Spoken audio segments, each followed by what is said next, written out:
Hello to all, कैसे हैं आप सभी। उम्मीद करती हूँ आप सभी अच्छे से होंगे और अपनी तैयारी कर रहे होंगे। मैं शाइस्ता आप सभी का हार्दिक स्वागत करती हूँ नजिटेक गुरुकुलम में, जहाँ पर मैं आप लोगों को हिस्ट्री पढ़ा रही हूँ, क्योंकि ये आपका हिस्ट्री जो सब्जेक्ट है खासकर बीपीएससी में काफी स्कोरिंग है।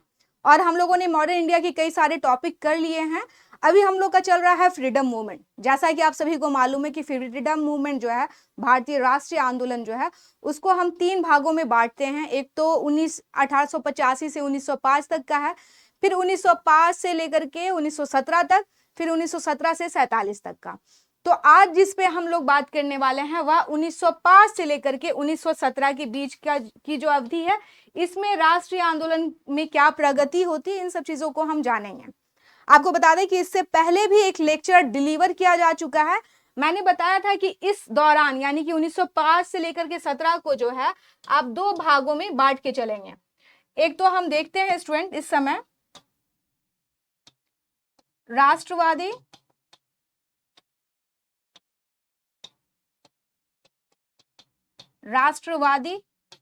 खासकर बात अगर हम करें, उग्र राष्ट्रवाद का दौर रहता है ये। और दूसरा हम देखते हैं क्रांतिकारी गतिविधियां भी इस समय क्या होती हैं, चलती हैं काफी। जो मैंने आपको पिछली क्लास में पूरा विस्तार से पढ़ा दिया था, कौन कौन सी संस्थाएं थी, कहाँ कहाँ किस किस प्रेसिडेंसी में कार्यरत थी, कौन कौन लोग जुड़े हुए थे, विदेश में कौन कौन सी क्रांतिकारी संस्थाएं थी जो भारत में जो है भारत के स्वराज के लिए और भारत के फ्रीडम के लिए जो प्रयास कर रही थी। अब हम बात करने वाले हैं 1905 से 1917 में बहुत सारी घटनाएं होती हैं। ये घटनाएं कौन कौन सी हैं, इसी के बारे में हम विस्तार से जानेंगे, जिसने उग्र राष्ट्रवाद क्रांतिकारी गतिविधियों को भी क्या दिया, बल दिया। इन्हीं पे आज हम लोग बात करने वाले हैं। एक चीज और याद रखिएगा कि जब हम बात करते हैं 1905 से 1917 या फिर उससे पहले, तो इस समय, खासकर इस समय की अवधि में हम देखते हैं जो भारतीय नेता थे उनका जो डिमांड था स्टूडेंट, वह था क्या, वह होता है स्वराज।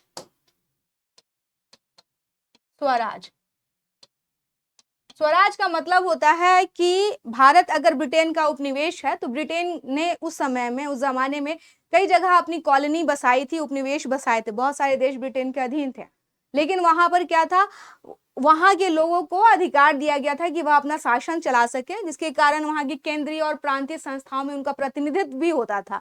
तो इसी तरह की डिमांड हमारे राष्ट्र आंदोलन के नेता करते हैं किस अवधि में, 1905 से 17 की अवधि में। अब चलिए बिना विलंब किए हुए ये पोर्शन तो हमने देख लिया था, कंप्लीट हो चुका था आपका। अगर आप लोगों ने इस वीडियो को मिस किया है तो जाके जरूर देखें, यहाँ से क्वेश्चंस बहुत आएंगे। और ऐसा कोई भी टॉपिक नहीं है जिससे आपके क्वेश्चन नहीं आने वाले, जो मैंने डील करवाया है। आप खुद एग्जाम में बैठेंगे तो आपको पता चलेगा कि मैडम सही कह रही थी। आज हम इन घटनाओं पे बात करेंगे स्टूडेंट। ये देखिए, बंगाल विभाजन, पार्टीशन ऑफ बंगाल 1905 की तस्वीर है ये। और आप समझ पाएंगे कि किस तरह से जो है बंगाल विभाजन जो है हमारे राष्ट्रीय आंदोलन का रुख चेंज करने में उसकी क्या भूमिका रहती है। इस क्लास में हम लोग इन सब चीजों को डिस्कस करेंगे। बंगाल विभाजन, स्वदेशी आंदोलन 7 अगस्त 1905, सूरत अधिवेशन, मार्ले मिंटो सुधार, दिल्ली दरबार, प्रथम विश्व युद्ध, लखनऊ पैक्ट, इसको पैक्ट लिखिए, पैक्ट, होम रूल आंदोलन और मॉन्टेग्यू घोषणा, इन सभी चीजों के बारे में हम लोग डिस्कशन करने वाले हैं।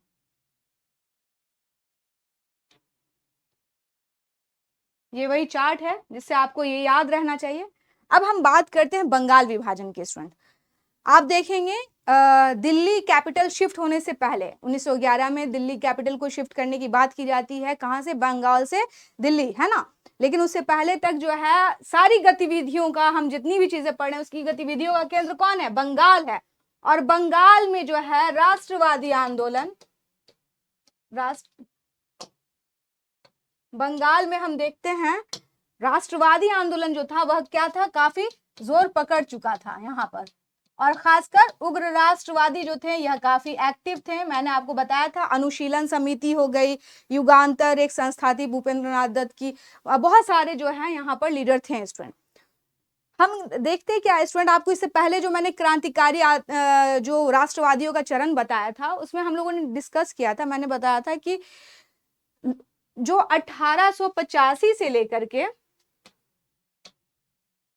1885 से लेकर के 1905 तक इस समय क्या होता है, नरमपंथी नेताओं का प्रभुत्व रहता है किसमें, इंडियन नेशनल कांग्रेस में। लेकिन जो इनका तरीका था क्या, याचना करना, प्रार्थना करना, प्रतिवेदन देना, इन सभी से जो है हमारे उग्र राष्ट्रवादी जो थे, जो भारत के युवा थे, वह काफी परेशान थे। कह रहे थे कि हमें अपनी चीजें चाहिए और उसके लिए हम लगातार क्या कर रहे हैं, हम लगातार जो है भिक्षावृत्ति कर रहे हैं। खासकर तिलक जी कह रहे थे और उन्होंने कहा कि ये काम नहीं चलेगा। और इसके कारण हम देखते हैं कि देश के कई हिस्से में, पंजाब हो, मद्रास हो या फिर बंगाल हो, यहाँ पर कई सारी संस्थाएं एक्टिव होती हैं। बंगाल विभाजन करने का सबसे बड़ा कारण अंग्रेजों का ये था कि वह चाहते थे कि बंगाल को, इन्होंने वैसे बहाना तो लिया कि क्या हो गया बंगाल में, बंगाल एक बहुत बड़ा प्रांत है। एक चीज याद रखिएगा, जब हम बंगाल की बात करते हैं तो 1905 में जो है बंगाल में जो है विभाजन से पूर्व पश्चिम बंगाल का एरिया आता था, बांग्लादेश आता था, बिहार, उड़ीसा। तो आप सोच सकते हैं कि कितना बड़ा जो है यह प्रांत था। तो ये अंग्रेजों ने एक बहाना बनाया, खासकर कर्जन जो है, जब कर्जन वायसराय बन के आता है तो उसने कहा है कि हमें बड़ी दिक्कत हो रही है यहाँ का प्रशासन चलाने में, तो हम क्या करते हैं, इसका प्रशासनिक दृष्टिकोण से इसका विभाजन करते हैं। लेकिन मेनली ये प्रशासनिक दृष्टिकोण से किया गया विभाजन नहीं था, बल्कि भारत में उग्र हो रहे राष्ट्रवादी आंदोलन और क्रांतिकारियों की जो गतिविधियां थी उसको जो एक तरह से संकुचित करने का तरीका था। और दूसरा ये था कि 1857 की क्रांति में, लड़ाई में अंग्रेजों ने देखा था कि किस तरह से हिंदू और मुसलमान जो है वह साथ मिलकर चले थे और अंग्रेजों को वो आंदोलन कितना भारी पड़ा था, विद्रोह कितना भारी पड़ा था।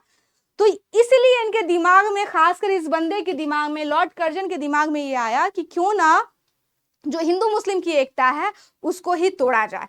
और इसी आधार पर, ये इन्होंने बोला नहीं था, इन्होंने बोला ये था कि हम प्रशासनिक जो हमें असुविधा हो रही है उसके लिए जो है हम इसका विभाजन कर रहे हैं। लेकिन मेनली इनके दिमाग में क्या था, एक तो क्या था स्टूडेंट, सांप्रदायिकता का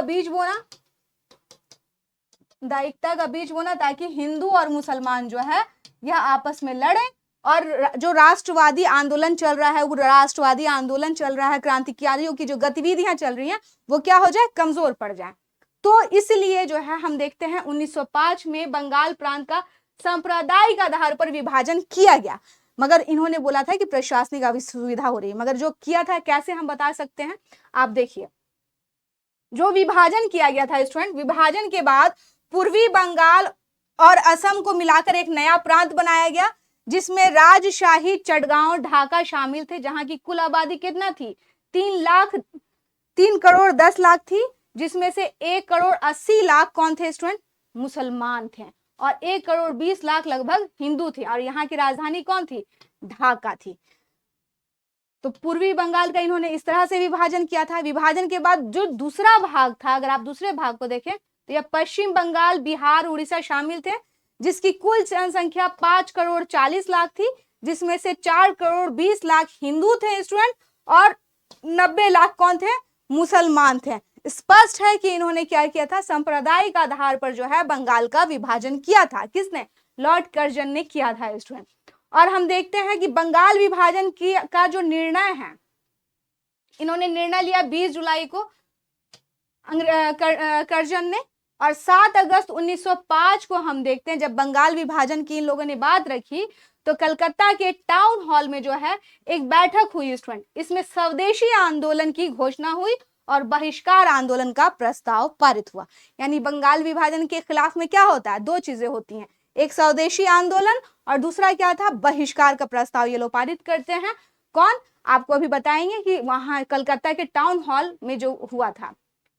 विभाजन जो है आपका प्रभावी कब से हो गया, 16 अक्टूबर। अब यहीं पे 2 क्वेश्चन आपके आ सकते हैं कि बंगाल विभाजन जो है प्रभावी कब से हुआ, तो आप बताएंगे 16 अक्टूबर 1905 को। बंगाल विभाजन की घोषणा कब की गई थी, 20 जुलाई 1905 को। बंगाल विभाजन के विरोध में बंगाल के क्रांतिकारी या जो नेता थे, उन्होंने टाउन हॉल में कॉन्फ्रेंस कब किया था, यह किया था 7 अगस्त 1905 को। तो ये सारी चीजें आप देख रहे हैं। अब देखिए, बंगाल विभाजन तो इन लोगों ने कर दिया, लेकिन हमारे नेता जो थे वह खुश नहीं थे, और खुश नहीं थे, उसका कारण भी था स्टूडेंट, क्योंकि ये साफ तौर से स्पष्ट था कि इन लोगों ने क्या किया है, सांप्रदायिक आधार पर जो है बंगाल का विभाजन किया है, और इसीलिए हमारे नेतागण जो थे वह खुश थे नहीं इस मामले में।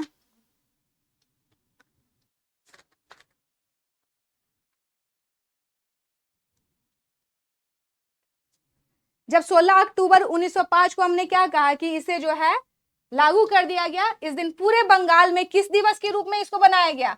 जो बंगाल की जनता थी वो काफी क्या थी, दुखी थी, इन्होंने जो है बंगाल की जनता ने इसे सेलिब्रेट किया, शोक दिवस के रूप में बनाया। इस दिन लोगों ने क्या किया स्टूडेंट, बहुत सारे लोगों ने उपवास रखा, यानी फास्ट रखा, वंदे मातरम का गीत गाया और एक दूसरे को राखी बांधी। राखी बांधने का जो कॉन्सेप्ट था यह किसने दिया था? रविंद्रनाथ टैगोर ने। रविंद्रनाथ टैगोर जी ने कहा था कि हम लोग क्या करेंगे, एक दूसरे के हाथ पे राखी बांधेंगे, एक तरह से यह एकता का प्रतीक होगा बंगाल विभाजन, क्योंकि बंगाल विभाजन के द्वारा अंग्रेज क्या करना चाह रहे हैं, वो हमारी एकता को खंडित करना चाह रहे हैं, दिखाना चाह रहे हैं, इसलिए रविंद्रनाथ टैगोर के सुझाव पर जो है राखी बांधी गई थी। बंगाल विभाजन के प्रखर विरोधी के माध्यम से स्वदेशी और बहिष्कार आंदोलन का क्या हुआ स्टूडेंट, जन्म हुआ। बंगाल विभाजन की घोषणा कर्जन ने की, उसके खिलाफ में जो आंदोलन खड़ा किया गया वो किसे जानते हैं, स्वदेशी और बहिष्कार आंदोलन के नाम से जानते हैं। और इसका समूचे देश में प्रसार करने का इसका कार्य किसने किया था? तिलक, लाला लाजपत राय, अरविंद घोष ने किया, और कई सारे लीडर थे जो है आप लोग मेनली लाल बाल पाल के नाम से जानते हैं, कई सारे और भी लीडर थे जो इससे जुड़े हुए थे स्टूडेंट, है ना। तो इन लोगों ने, ये लोग काफी एक्टिव थे। 1908 तक में हम देखते हैं कि बंगाल विभाजन के खिलाफ में जो स्वदेशी और बहिष्कार के आंदोलन चलाए जा रहे थे वह धीमा पड़ गया। जैसे ही यह आंदोलन धीमा पड़ गया, तिलक जी को क्या किया गया, गिरफ्तार कर लिया गया राजद्रोह के केस में, और कहा गया कि आप लगातार अपने पत्रकारिता के माध्यम से क्या करते हैं, लोगों को आंदोलित करते हैं कि वह सरकार पर बम फेंके, और इसीलिए तिलक जी को गिरफ्तार कर लिया गया। इसके अलावा अश्वनी कुमार दत्त को भी गिरफ्तार किया गया, कृष्ण कुमार को भी गिरफ्तार कर लिया गया। तो एक चीज देखिए, आप पहले तो दो चीजें समझिए, स्वदेशी और बहिष्कार। बंगाल विभाजन हो रहा है, बंगाल का विभाजन हुआ, नेताओं ने कहा कि हम स्वदेशी और बहिष्कार आंदोलन जो है जारी रखेंगे। स्वदेशी का मतलब क्या होता है स्टूडेंट? स्वदेशी का मतलब ये होता है कि हम अपने देसी सामान को क्या करेंगे, प्रोमोट करेंगे, यहीं के जो है फूड्स, कपड़े, सारी चीजें जो हमारे बेसिक नीड्स की है हम उसका उत्पादन करेंगे, और अपने लोगों के द्वारा उत्पादित की हुई चीजों को ही हम क्या करेंगे, खरीदेंगे, इसे प्रमोट करेंगे। बहिष्कार क्या था स्टूडेंट? जैसे कि स्कूल कॉलेजों में जो युवा थे उन्होंने कहा कि हम बहिष्कार आंदोलन करेंगे। दूसरा, जो सरकारी नौकरी में थे उन्होंने कहा कि हम आपका बहिष्कार करेंगे। तो जो बहिष्कार यानी अंग्रेजी सरकार का क्या बहिष्कार करना, ठीक है। तो ये बहिष्कार आंदोलन था स्टूडेंट, इसमें सरकार द्वारा जो सेवाएं दी जा रही थी उसका बहिष्कार करने की बात की जा रही थी। तो ये स्वदेशी और बहिष्कार के द्वारा ये भारत में क्या चाह रहे थे, यहाँ के इस टाइम के राष्ट्रवादी यह चाहते थे भारत के जो लोग हैं उनमें क्या हो, आत्मविश्वास पैदा हो, है ना। और ये हुआ भी, आपको बता दें ये हुआ भी। और इसी के कारण हम देखते हैं बंगाल विभाजन जब होता है, बंगाल विभाजन के बाद जो स्वदेशी है उसके कारण जो है हम देखते हैं कि बहुत सारी नई नई चीजें खुली। जैसे कि आप देख रहे हैं आचार्य पीसी रॉय ने बंगाल केमिकल और स्वदेशी स्टोर्स की स्थापना की, जहां पे बहुत सारी चीजें मिलती थी, जहां से आप चीजें खरीद सकते थे। इसी समय राष्ट्रीय शिक्षा परिषद की भी स्थापना होती है 16 नवंबर 1905 को, और इसी के तहत बंगाल नेशनल कॉलेज की स्थापना हुई स्टूडेंट, और अरविंद घोष को क्या बनाया गया, प्रिंसिपल भी बनाया गया। इन्होंने कहा कि जो अंग्रेजों के स्कूल हैं, कॉलेज हैं, उसका अगर हम बहिष्कार कर रहे हैं तो उसका कोई सब्स्टिट्यूट भी तो होना चाहिए, विकल्प भी तो होना चाहिए। इसी के तहत जो है राष्ट्रीय शिक्षा परिषद 16 नवंबर 1905 को स्थापित किया गया, बंगाल नेशनल कॉलेज की स्थापना हुई, आप देख रहे हैं, और अरविंद घोष को इसका प्रिंसिपल बना दिया गया। राष्ट्रीय शिक्षा को प्रसारित करने का कार्य बंगाल में डॉन सोसाइटी ने किया। इसकी स्थापना जो है आपको मैंने पढ़ाया था कि कर्जन ने क्या किया था, 1902 में विश्वविद्यालय कमीशन बनाया था, जो कि क्या था, यूनिवर्सिटी को कंट्रोल करने का एक तरीका था सरकार के द्वारा। तो इसी के विरोध में सतीश चंद्र राय मुखर्जी द्वारा स्थापित किया गया था कौन, डॉन सोसाइटी, और इनका उद्देश्य था कि विश्वविद्यालय स्तर का विकल्प प्रस्तुत किया गया। और इसी दौरान हम देखते हैं 1906 में Indian society of oriental arts की स्थापना अविनेंद्रनाथ टैगोर द्वारा की गई। अविनेंद्रनाथ टैगोर कौन थे? रविंद्रनाथ टैगोर जी के भाई थे। उन्होंने इस समय क्या किया था? Indian society of oriental art की स्थापना की थी स्टूडेंट, जिसमें जो प्राचीन हमारा आर्ट है उसी को प्रमोट किया गया था। इस तरह से हम देखते हैं इसी समय रविंद्रनाथ टैगोर ने अपना प्रसिद्ध अमार सोनार बांग्ला गीत लिखा, जो बाद में क्या होता है? बांग्लादेश का जो है राष्ट्रीय गीत बन जाता है। और इसके बाद देखिए भारतीय राष्ट्रीय कांग्रेस ने 1906 के अपने कलकत्ता अधिवेशन में स्वदेशी और बहिष्कार से संबंधित प्रस्ताव भी पारित कर दिए थे। तो ये सारी चीजें कब हुई? ये सब चीजें हुई बंगाल विभाजन के बाद। बंगाल विभाजन के बाद देखा हमने कि किस तरह से भारतीयों को आत्मविश्वासी बनाने के लिए जो है शिक्षा से लेकर के, आर्ट्स से लेकर के, और इसके अलावा जो है इंडस्ट्री तक लोग जो है अपनी खोल रहे थे, प्रमोट कर रहे थे, ताकि भारतीयों को आत्मनिर्भर और स्वावलंबन बनाया जा सके। और इसी के दौरान हम देख रहे थे बहुत सारी रचनात्मक चीजें हो रही थी। तो ये था बंगाल विभाजन। लेकिन क्या हुआ? 1908 आते आते तक क्या होता है? इसकी गति धीमी पड़ जाती है। कारण ये था कि बहुत सारे लीडर्स जो हैं उनको गिरफ्तार कर लिया जाता है। खासकर अगर हम बात करें बाल गंगाधर तिलक जी की, तो उन्हें जो है गिरफ्तार करके मांडले जेल भेज दिया गया, जहां पर उन्होंने 6 साल की कठोर कारावास की सजा बिताई स्टूडेंट। उसके बाद 1914 में तिलक जी वहां से वापस आए। तो आपको मालूम होगा कि उग्र राष्ट्रवादी के मुखर नेता थे तिलक जी। उनके जेल जाने और बहुत सारे लीडर्स जो थे, नेता थे, उनके दमन के बाद जो है बंगाल विभाजन के विरोध में जो ये स्वदेशी और बहिष्कार आंदोलन चल रहा था वो क्या हो गया? कमजोर पड़ गया। और उसके बाद हम देखते हैं, लेकिन कुछ समय के बाद जो है अरुणडले समिति ने एक रिपोर्ट तैयार की थी। उस रिपोर्ट के आधार पर ही लॉर्ड हार्डिंग द्वितीय के टाइम पर जो है जॉर्ज पंचम जब दिल्ली दरबार का आयोजन किया गया, तो इसे बंगाल विभाजन को क्या कर दिया गया? निरस्त कर दिया गया। यानी जो पहले था वैसी चीजें फिर से स्टैब्लिश कर दी गई। लेकिन चेंज क्या हुआ? अब बंगाल से जो है बिहार और उड़ीसा को अलग कर दिया गया।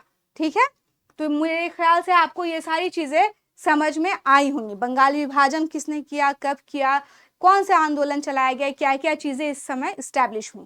तो ये था बंगाल विभाजन, जो कि किसके आधार पर किया गया था? सांप्रदायिक आधार पर किया गया था स्टूडेंट।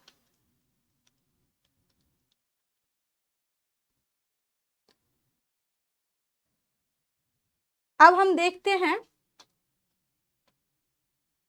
मुस्लिम लीग की स्थापना होती है स्टूडेंट 1906 में। एक्चुअली मुस्लिम लीग की स्थापना से पहले एक चीज आप समझिए, 1857 का अब आप विद्रोह याद रखेंगे, जिसमें हिंदू और मुसलमान दोनों साथ मिलकर के लड़े थे स्टूडेंट। इस लड़ाई के बाद अंग्रेजों को, जो ब्रिटिश थे, उनको एक क्लू मिल गया। वो क्लू क्या था? वो क्लू ये था कि अगर ये साथ रहे तो हमें बहुत दिन नहीं लगेगा भारत से निकलने में, हमें बहुत जल्दी खदेड़ दिया जाएगा। इसलिए जरूरी है कि इन दोनों भाइयों के बीच में क्या किया जाए? फूट डाला जाए और शासन किया जाए स्टूडेंट, किया जाए। मैंने जब आपको पढ़ाया था 1885 में जब कांग्रेस की स्थापना हुई थी, कांग्रेस की स्थापना के बाद से ही स्टूडेंट सर सैयद अहमद खान को, अगर हम बात करें, सर सैयद अहमद खान को ब्रिटिश गवर्नमेंट ने काफी प्रमोट किया था। इन्होंने राजभक्त एसोसिएशन तक बना दिया था, है ना, ताकि क्या हो। और मैंने आपको बताया था एक रिपोर्ट आई थी, एक रिपोर्ट थी। उस रिपोर्ट में कहा गया था कि अगर अंग्रेज भारत में शासन करना चाहते हैं तो उन्हें जो अपने मुसलमान हैं उनको अपने फेवर में लेना होगा। अब इसमें से इसको निकाल दीजिएगा तो ये बच जाएंगे अकेले और ये यहाँ बच जाएंगे। फिर इन दोनों के बीच में जो फूट है इसका फायदा कौन उठाएगा? अंग्रेज उठाएंगे। और इसी के कारण जो है सर सैयद अहमद खान को भी प्रमोट किया गया, जो शुरुआत में राष्ट्रवादी थे मगर बाद में क्या हो गए थे, इन्होंने जो अपना आंदोलन और अपनी चीजें आगे बढ़ाई। एक तो मॉडर्न एजुकेशन को लेकर के बढ़ाया कि मुसलमानों को मॉडर्न एजुकेशन लेना चाहिए। दूसरा था कि ब्रिटिश गवर्नमेंट के प्रति मुसलमानों को वफादार रहना चाहिए। और तीसरा जो मुख्य मुद्दा था स्टूडेंट, कि जो भारतीय राष्ट्रीय कांग्रेस है उससे मुसलमानों का मोह भंग करना, उससे मुसलमानों की दूरी बढ़ाते रहने का काम इनका करना था, है ना, सर सैयद अहमद खान को। और इनको प्रमोट कौन कर रहा था? अंग्रेज कर रहे थे। ये हम बात कब से कर रहे हैं, ये 1885 के बाद की बात कर रहे हैं। लेकिन हम देखते हैं स्टूडेंट जो लगातार क्या हो रहा था, इस बीच बहुत सारी चीजें भी हुई राष्ट्र आंदोलन के दौरान। कई सारे राष्ट्रवादी नेताओं ने, जो हिंदू राष्ट्रवादी नेताओं थे, उन्होंने जो है बहुत सारे सिंबल्स और इन सब चीजों का प्रयोग करने लगे। तो कई जो लोग थे जिनको ये मौका चाहिए था कि देखिए ये भी ऐसा कर रहे हैं, तो वो भी शुरू हो गया, है ना। तो इस समय हम देखते हैं कि मुस्लिम लीग की स्थापना होती है कब, 1906 में। आप देखिए बंगाल विभाजन कब हो रहा है, 1905 में, और 1906 में हम देख रहे हैं मुस्लिम लीग की स्थापना हो रही है। हुआ क्या कि आगा खां के नेतृत्व में जो है एक मुसलमानों का शिष्टमंडल जो है स्टूडेंट, उस समय कौन थे, उस समय वायसराय मिंटो थे, इनसे शिमला में जाके मिला।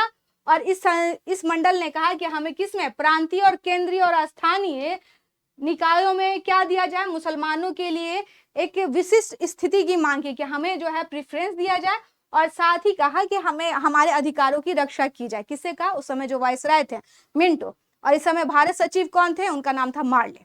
मैंने आपको बताया था कि 1857 की क्रांति के बाद 1858 में जो अधिनियम पारित हुआ था, उसमें बताया था कि अब जो है एक भारत सचिव का पोस्ट क्रिएट कर दिया गया था, जो भारतीय मामलों का प्रमुख होता था। वो कहाँ होता था, वो इंग्लैंड में होता था, और वो 15 सदस्यीय टीम थी, है कि नहीं। और उसका जो हेड होता था, जो भारत में उसका प्रतिनिधि होता था, वो वायसराय होता था इसमें। तो मार्ले कौन थे, वो हमारे भारत सचिव थे, और मिंटो जो थे ये वायसराय थे। तो वायसराय से जब ये शिष्टमंडल जाके मिलता है, तो उसने कहा कि एक काम कीजिए कि हम लोग को जो केंद्रीय, स्थानीय और प्रांतीय निकाय जो है, वहां पर हमारे अधिकारों की रक्षा कीजिए, हम आपके साथ मिले रहेंगे। इन्होंने कहा कि ठीक है, आपकी बात मानी जाएगी। और हम देखते हैं कि ढाका के नवाब सलीमुल्लाह के नेतृत्व में 30 दिसंबर 1906 को क्या होता है स्टूडेंट, एक बैठक होती है, और इसी में अखिल भारतीय मुस्लिम लीग की स्थापना की घोषणा की जाती है। मुस्लिम लीग के अगर प्रथम अध्यक्ष की बात करें तो इनका नाम था वकारुल मुल्क मुश्ताक हुसैन, और नवाब सलीमुल्लाह जो इसके संस्थापक थे, ये संस्थापक अध्यक्ष बने स्टूडेंट। इनका उद्देश्य क्या था, उद्देश्य साफ है कि सरकार के प्रति क्या बनना है, निष्ठावान। कौन है सरकार, ब्रिटिश गवर्नमेंट है, उनके प्रति क्या बनना है, निष्ठावान बनना है। और राष्ट्रीय कांग्रेस के प्रति मुसलमानों में क्या पैदा करना है, घृणा पैदा करना है। सारे मुसलमानों को इकट्ठा करना है, और उनको जो है किसी भी तरीके से क्या करना है, इंडियन नेशनल कांग्रेस से दूर करना है।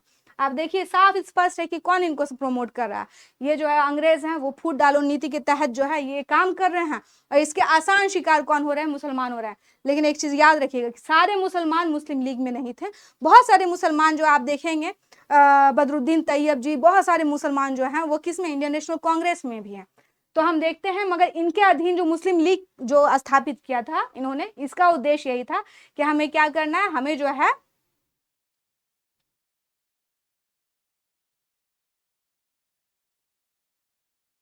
हमें जो है क्या करना है, हमें जो प्रेफरेंस दिया जाए, ये सारी चीजें इन लोगों ने बात की स्टूडेंट। इसके बाद हम देखते हैं, ये आपसे क्वेश्चन हमेशा पूछ देता है स्टूडेंट, तो इन सब चीजों का ध्यान रखें। तो ये था मुस्लिम लीग की स्थापना कब हुई, क्या हुई, कैसे हुई, ये सब चीजें आप लोगों ने जान ली। अब हम बात करते हैं कांग्रेस का कलकत्ता अधिवेशन। कांग्रेस के कलकत्ता अधिवेशन से पहले हम लोग मार्ले मिंटो सुधार के बारे में बात कर ले रहे हैं। आपने देखा कि एक शिष्टमंडल जो है आगा खां के नेतृत्व में किससे मिलता है जाकर के, उस टाइम के वायसराय मिंटो से मिलता है। बाद में 1909 में जो है एक सुधार आया स्टूडेंट। इसका मेनली टारगेट ये था कि 1892 में जो भारत सरकार अधिनियम आया था, उसमें जो कुछ खामियां रह गई थी उस पर काम किया जाए।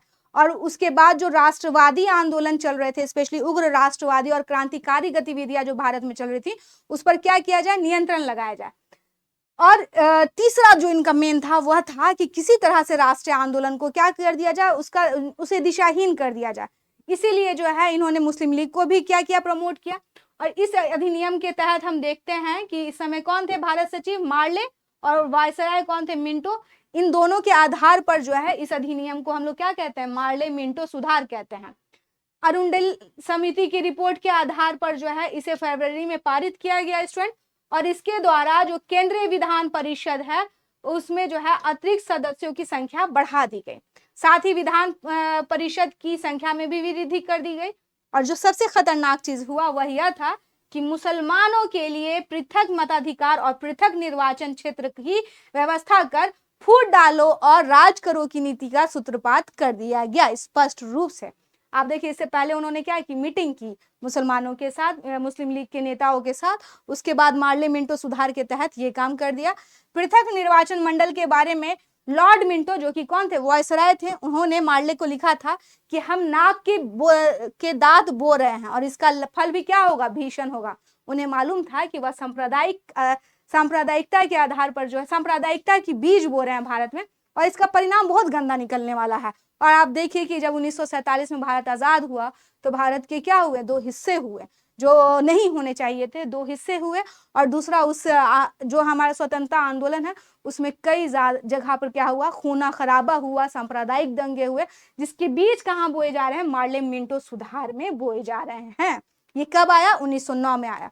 तो आपको याद रखना है कि इसमें क्या हुआ, केंद्रीय विधान परिषद और प्रांतीय विधान परिषद की संख्या में तो वृद्धि की गई, साथ ही मुसलमानों को पृथक निर्वाचन क्षेत्र की भी व्यवस्था कर दी गई और कहा गया कि भाई जाइए आप लड़िए।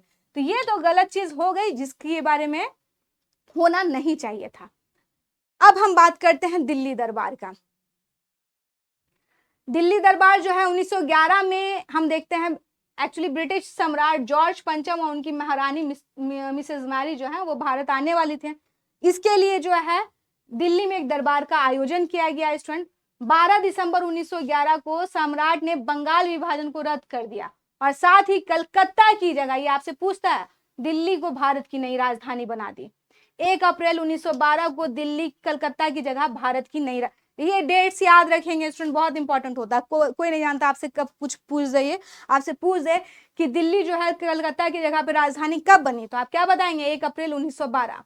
बंगाल विभाजन के रद्द होने के बाद उड़ीसा और बंगाल, जैसा कि मैंने पहले बताया था, बंगाल से अलग कर दिए गए और असम को पुनः 1874 की स्थिति में कर दिया गया। असम में सिलहट का भी शामिल था जिला। ओके, तो यह था दिल्ली दरबार जो कि बहुत इंपॉर्टेंट था। और ये हमने देखा था हार्डिंग द्वितीय के टाइम पे होता है, इस समय दिल्ली दरबार का आयोजन होता है स्टूडेंट।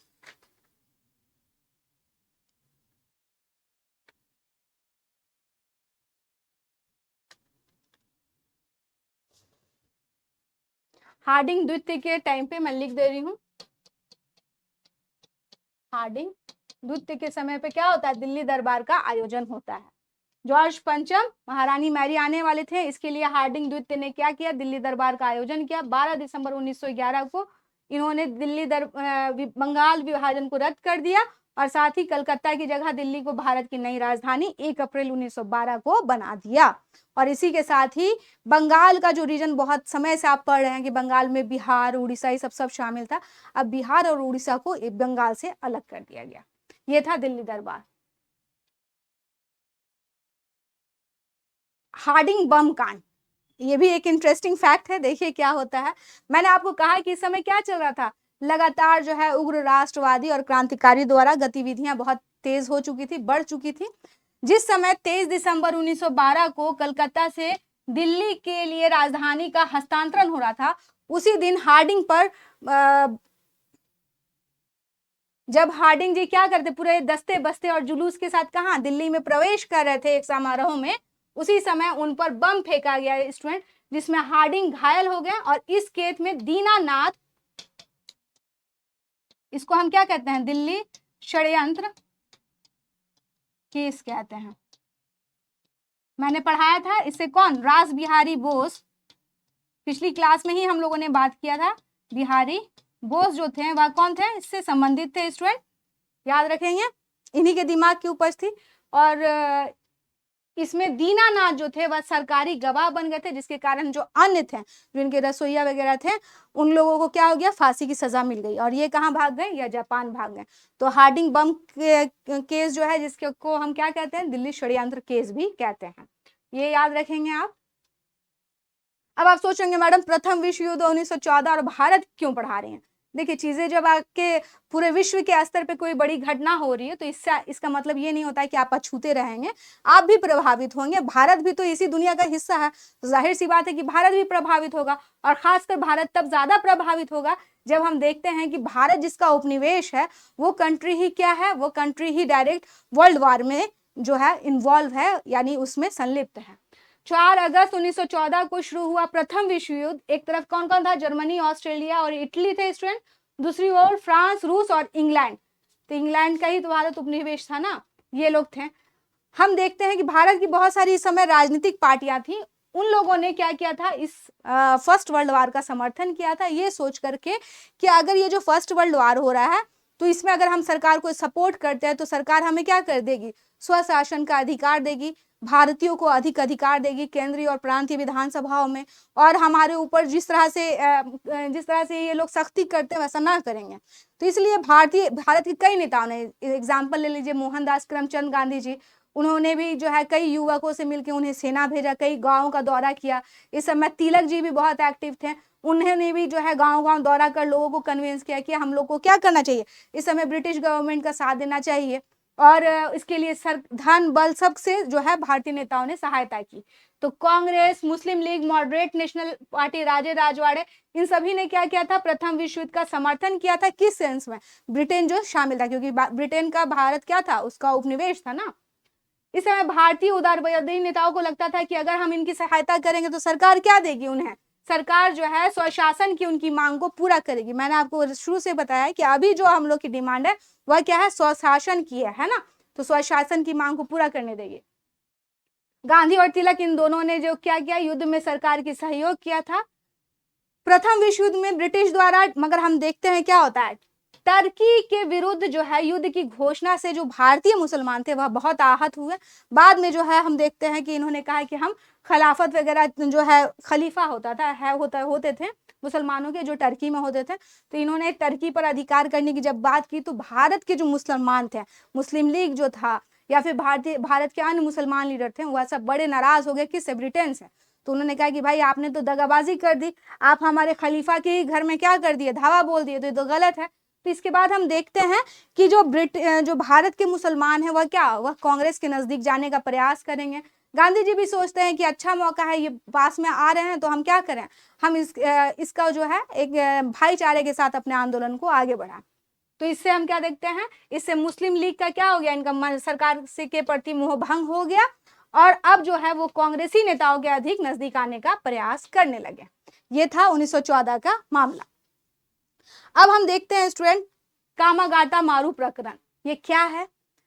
एक्चुअली कनाडा में बहुत सारे भारतीय जाते थे, लेकिन कनाडा की सरकार ने कहा था कि आपको क्या करना है, जो भी जहाज भारत से कनाडा की तरफ आ रहे हैं, अगर वो सीधे रूट से नहीं आ रहे हैं तो हम आपको एंट्री नहीं देंगे। अगर आप कई सारे डायमेंशंस जो है अगर बदल के आ रहे हैं तो हम आपको एंट्री नहीं देंगे। लेकिन उस समय क्या हुआ, 1913-14 की बात है कि कुछ जहाज से भारतीय गए, लेकिन उन्होंने वो डायरेक्ट रूट के तहत नहीं गए थे, लेकिन उनकी एंट्री हो गई। तो जब ऐसा हुआ तो एक थे गुरुदत्त सिंह, वह भी बड़े क्या हो गए, वह भी बड़े खुश हो गए कि भाई डायरेक्ट रूट नहीं मिलने के बावजूद भी सरकार जो है एंट्री दे रही है। तो उन्होंने कामागाटा मारू नामक एक जहाज को किराया पर लिया और दक्षिण पूर्वी एशिया के 376 यात्रियों को बैठाकर वैंकूवर यानी कनाडा के लिए चले गए। कनाडा सरकार ने क्या कर दिया, फिर पुनः प्रवेश पर प्रतिबंध लगा दिया। इससे पहले उन्होंने आपको मैंने बताया कि वो क्या कर रहे हैं कि आप पहले क्या करें, आप डायरेक्ट रूट से कनाडा आए। लेकिन उस समय डायरेक्ट रूट से कनाडा आना संभव नहीं था, कोई एक रास्ता सही नहीं था स्टूडेंट। लेकिन उस समय एक अपवाद होता है, कुछ भारतीय जो गए हुए थे, जो डायरेक्ट रूट से नहीं गए थे, उन्हें कनाडा सरकार ने एंट्री दे दी थी। तो उसी को देखते हुए यह भी क्या होते हैं, उत्साही हो जाते हैं और एक कामागाटा मारू जहाज लेते हैं किराए पे और वैंकूवर के लिए निकल जाते हैं, जिसपे 376 यात्री थे।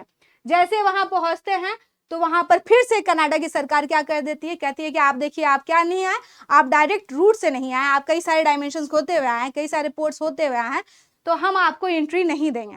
तो वहीं पर क्या होता है, यात्रियों के अधिकार के लिए लड़ाई शुरू हो जाती है उसी बोट में, और एक शोर कमेटी का गठन होता है स्टूडेंट। किसका, शोर कमेटी का। कनाडा सरकार के सख्त रवैये के कारण कामागाटा मारू जहाज जो था उसको वैंकूवर की जल सीमा में छोड़ना पड़ा, और इस समय फर्स्ट वर्ल्ड वार छिड़ जाता है, आपको मालूम है। तो अंग्रेजों ने सीधे इन्हें कलकत्ता आने का आदेश दे दिया।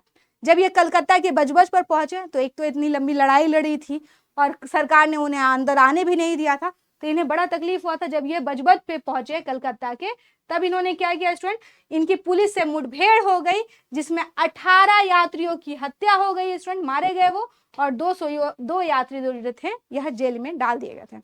यही था 1914 का कामागाटा मारू प्रकरण। कामागाटा मारू का मतलब क्या हुआ, एक जहाज है जिसे गुरुदत्त सिंह ने क्या लिया था, किराए पर लिया था। ओके, ये आपसे पूछ सकता है, पूछा भी जाता है। अब हम बात करते हैं लखनऊ पैक्ट की, जो कि क्या होता है 1916 में होता है।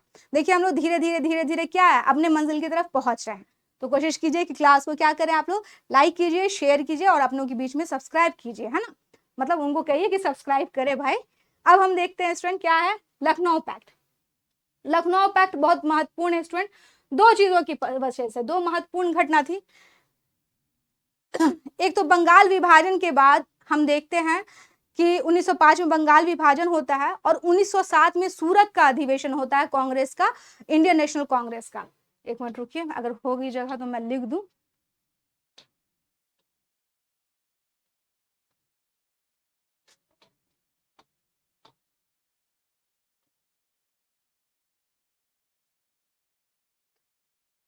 मैं आपको एक चीज बता दूं कि बंगाल विभाजन के बाद क्या होता है स्टूडेंट, बंगाल विभाजन जब होता है तो मैंने बताया कि उग्रवादी और राष्ट्रवादी जो नेता थे वो काफी क्या हो गए, एक्टिव हो गए।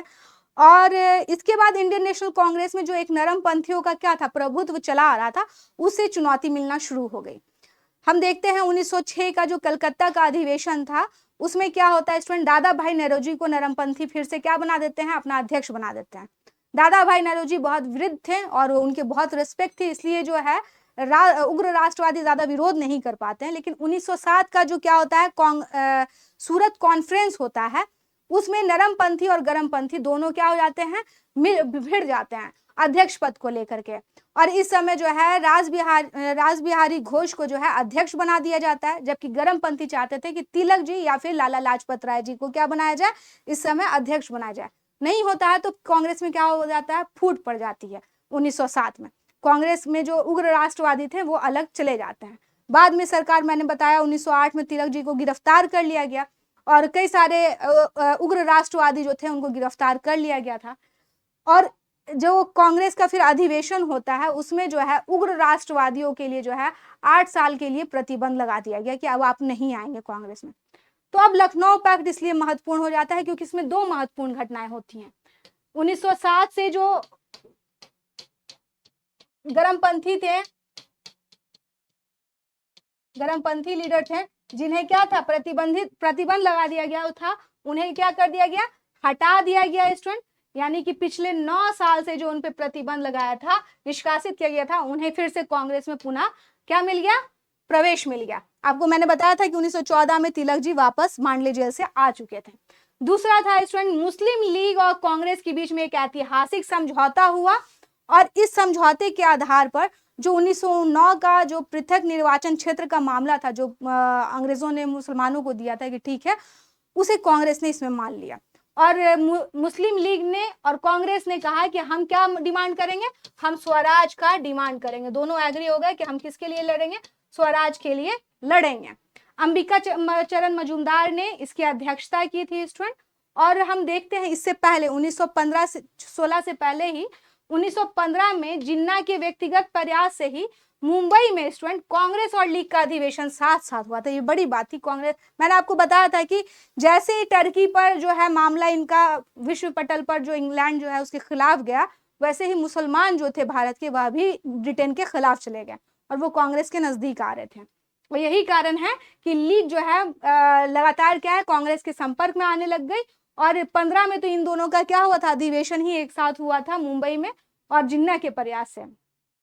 लखनऊ समझौते के द्वारा पहली बार कांग्रेस ने क्या किया स्टूडेंट, मुसलमानों के लिए पृथक निर्वाचन मंडल की औपचारिक रूप से स्वीकार कर लिया, जो बाद में क्या होता है, जो बाद में एक बड़ी भूल जो है हमारी सिद्ध हो जाती है स्टूडेंट। क्योंकि उसके बाद ही क्या है, जहां मतलब देखिए ये सारी चीजें जो है ये एक भूल थी। कांग्रेस सोच रही थी कि मामला यहीं तक निपटेगा, लेकिन क्या है, वो कहते नहीं है, पानी और तमन्नाओं की तासीर एक है कि आगे बढ़ते जाना। अगर आप गलत चीज को हवा देते हैं तो वो क्या है, आग की तरह पूरे जंगल को जला देती है। यही चीज हुई थी। कांग्रेस और मुस्लिम लीग के बीच यह निकटता असहयोग आंदोलन के द्वारा क्या हो गई, इसके साथ ही समाप्त हो गई थी। यह पढ़ेंगे आप असहयोग जब बताएंगे तब। कांग्रेस के लखनऊ अधिवेशन में उग्रवादी और उदारवादियों को पुनः एक करने में तिलक और एनी बेसेंट की भूमिका जो है बहुत महत्वपूर्ण थी स्टूडेंट। ठीक है, याद रखेंगे। यह क्या था, या था लखनऊ पैक्ट। लखनऊ पैक्ट दो चीजों से, एक तो राष्ट्रवादियों को फिर से एंट्री मिल गया था 9 साल के बाद, और दूसरा क्या था, कांग्रेस ने लीग का जो मामला था, जिसे पृथक निर्वाचन क्षेत्र वाला मामला था, उसे मान लिया था और समझौता किया गया था कि हम दोनों मिलकर क्या करेंगे, हम डिमांड करेंगे सरकार से कि हमें स्वराज जो है दिया जाए। जिस तरह से ब्रिटेन के अलग अलग उपनिवेश में है स्वराज का मामला, वैसे ही हो। अब आप देख लीजिए होम रूल आंदोलन।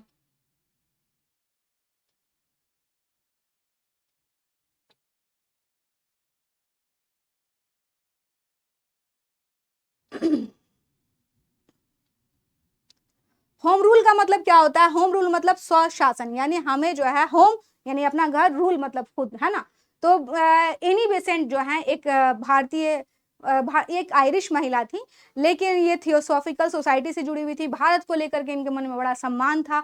ये हमारे भारतीय राष्ट्रीय आंदोलन में भी पार्टिसिपेट करती हैं, और भारत में इन्होंने डिमांड किया कि इन्होंने आयरिश जो आयरिश गणतंत्र उसका उन्होंने उदाहरण लिया और कहा कि जिस तरह से आयरलैंड में जो है होम रूल है, जैसे कि ब्रिटेन की कॉलोनी है, फिर भी वहां पर क्या है, वो अपना शासन चला रहे हैं उनके अधीन रह के, वैसे ही भारत में भी भारतीयों को भी जो है ये अधिकार दिया जाए। इन्होंने अपनी 2 पत्रिकाएं थी, उसमें इन्होंने ये अपनी विचार जो है, एक इनका कॉमनवेल्थ था और न्यू इंडिया था स्टूडेंट, उसमें इन्होंने ये बातें की थी। और हम देखते हैं कि होम रूल की स्थापना 2 तरीके से होती है स्टूडेंट, एक तो तिलक जी कर रहे थे और एक एनी बेसेंट कर रही थी। तिलक जी का जो एरिया था, अगर आप देखिए,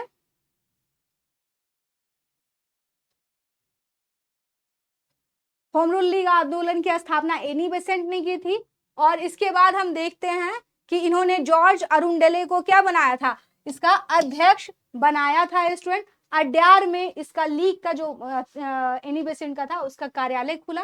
बेसेंट की लीग का स्वरूप जो था अखिल भारतीय था। बाद में जवाहरलाल नेहरू और कई सारे बड़े नेताओं ने इसमें इसकी क्या ली थी, सदस्यता ली थी।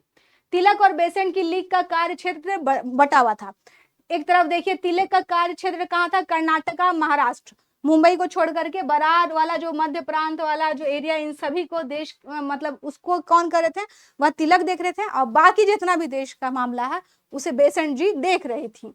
17 में सरकार के 17 में क्या होता है, जब होम रूल बहुत पॉपुलर हो जाता है तो सरकार ने इनके शीर्ष नेताओं को क्या कर लिया, गिरफ्तार कर लिया, वीपी वाडिया को, एनी बेसेंट को। तो जब इनकी गिरफ्तारी की गई तो सुब्रमण्यम अय्यर ने अपनी नाइट की उपाधि दे दी। ये इंपॉर्टेंट है, क्वेश्चन आपसे पूछ सकता है, किसने, सुब्रमण्यम अय्यर थे जिन्होंने होम रूल के आंदोलन के नेताओं को गिरफ्तार करने पे अपनी नाइट की उपाधि दे दी थी।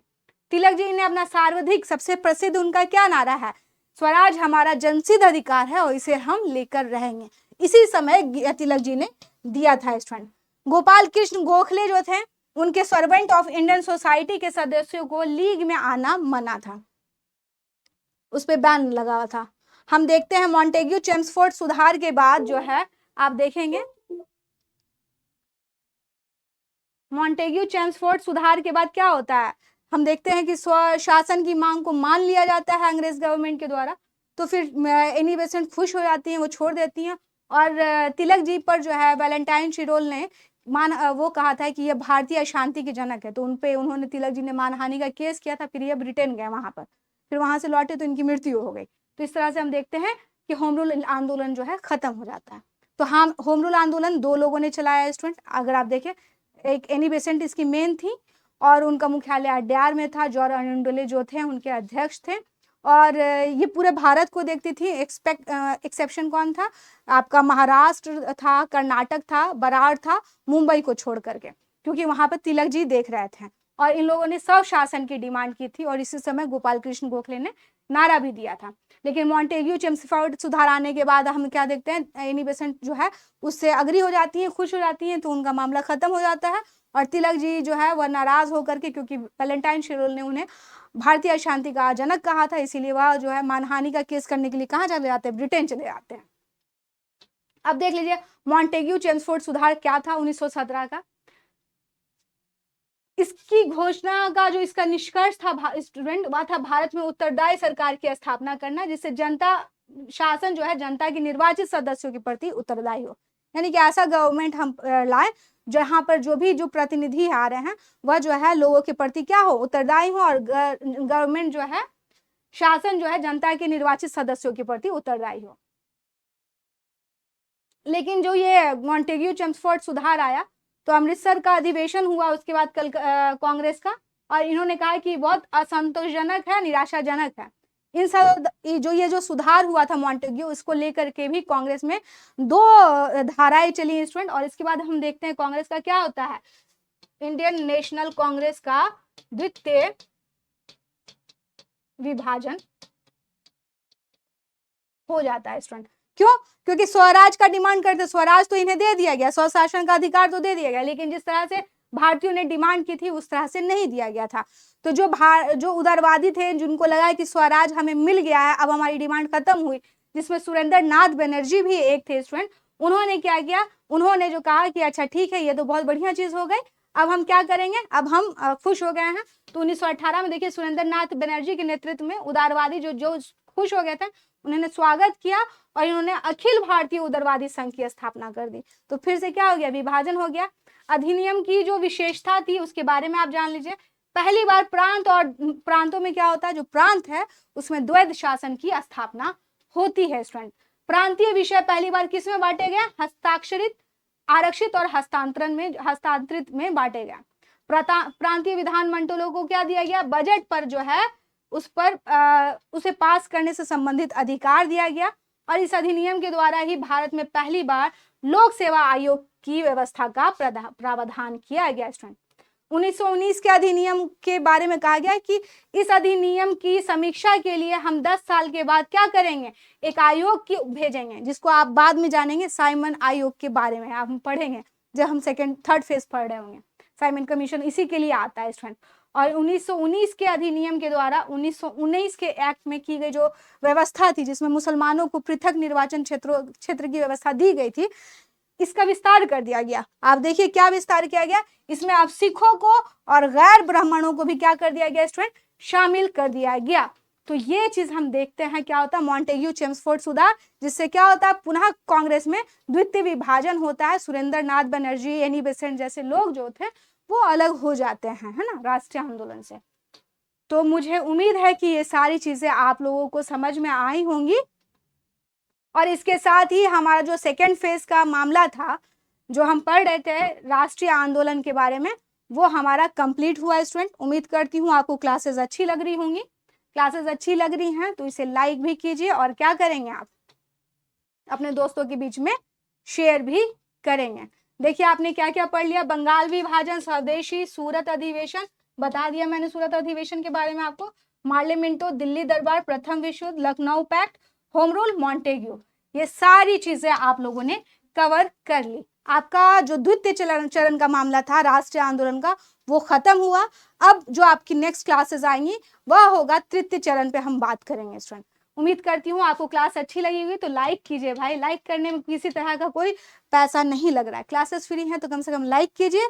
साथ ही इस क्लास को अपने दोस्तों के बीच में शेयर कीजिए, और हाँ, कमेंट करके मुझे जरूर बताइए कि मैडम आपको मेरी क्लास अच्छी लगी या नहीं लगी। तो मैं उम्मीद करती हूँ, आशा करती हूँ आपको क्लासेस अच्छी लग रही होंगी। तो मेरे साथ जुड़े रहिए, ऐसे ही हम लोग आगे ऐसे ही अपनी क्लास जो है जारी रखेंगे, और इसी तरह समझदारी के साथ हर टॉपिक को डील करते जाएंगे।